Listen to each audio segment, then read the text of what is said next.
Battle of Buxar India की history का एक मेजर टर्निंग पॉइंट था। इसी बैटल से हम कह सकते हैं कि इंडिया में ब्रिटिश राज की शुरुआत हुई। 18th सेंचुरी का इंडिया, मुगल एम्पायर ऐसे गिर रहा था जैसे जेंगा टावर बिना बेस के। हर जगह केओस, पावर स्ट्रगल, लेकिन इनके बीच में ब्रिटिश ईस्ट इंडिया कंपनी जो यहाँ ट्रेड करने आए थे। बैटल ऑफ प्लासी जीतने के बाद कंपनी मीर जफर को बंगाल का पपेट नवाब बनाती है और कंपनी उससे कॉन्स्टेंटली पैसे या फेवर्स मांगती रहती। लेकिन जब जफर उन्हें और पैसा नहीं दे सका तो कंपनी ने मीर जफर को हटा के मीर ख्वासिम को न्यू नवाब बनाया। लेकिन मीर ख्वासिम थोड़ा स्मार्ट था। उसने बोला कि भाई सभी पर सेम टैक्स लगेगा, ब्रिटिशर्स ऑल्सो नो एक्सेप्शन, जिससे ऑब्वियसली ब्रिटिशर्स को लॉस होता है। तो मीर ख्वासिम और ब्रिटिशर्स में फाइट होती है जिसमें ब्रिटिशर्स की जीत हुई और वो मीर ख्वासिम को हटा के मीर जफर को वापस नवाब बनाते हैं। इसके बाद Mir Qasim like any other ex ruler अपने पड़ोसी किंग से मदद मांगता है जो थे शुजाउद्दौला नवाब ऑफ अवध और शाह आलम द मुगल एम्परर। तीनों किंग कुछ 40,000 सोल्जर्स की आर्मी फॉर्म करते हैं और वो निकल पड़ते हैं ब्रिटिशर्स से लड़ने के लिए।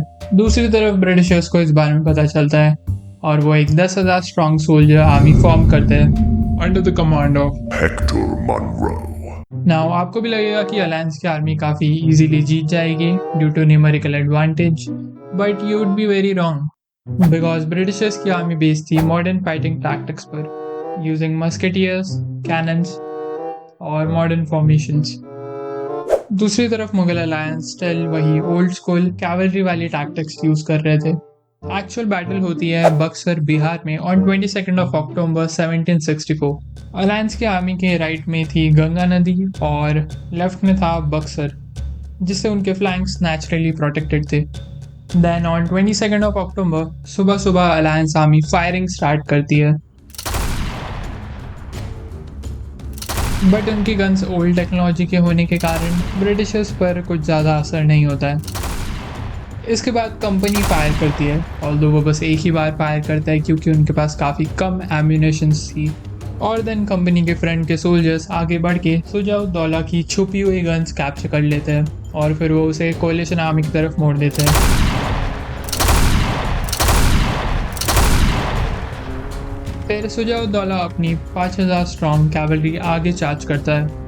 ब्रिटिशर्स इससे लड़ने के लिए स्क्वायर फॉर्मेशंस यूज करते हैं। सो स्क्वायर फॉर्मेशन में बेसिकली मस्केट मैन एक स्क्वायर में खड़े रहते हैं जिसमें पहले फ्रंट लाइन फायर करती है और फिर वो नीचे झुकता है जिससे सेकेंड लाइन फायर कर पाती है एंड देन रिपीट। और इन बैटल वो कैवलरी चार्ज को इफेक्टिवली रिपेल कर पाते हैं। नॉट ओनली दैट, कंपनी का मिलिट्री स्ट्रक्चर भी काफ़ी स्टेबल था। लाइक फॉर एग्जांपल एक ऑफिसर जो कुछ लोगों को लीड कर रहा है, अगर सपोज उसकी इन बैटल मौत हो जाती है तो देन उसे उसका सेकंड हाईएस्ट ऑफिसर रिप्लेस करेगा, और अगर उसकी भी मौत हो जाती है तो देन उसका सेकंड हाईएस्ट, जिससे आर्मी की लीडरशिप बनी रहती है।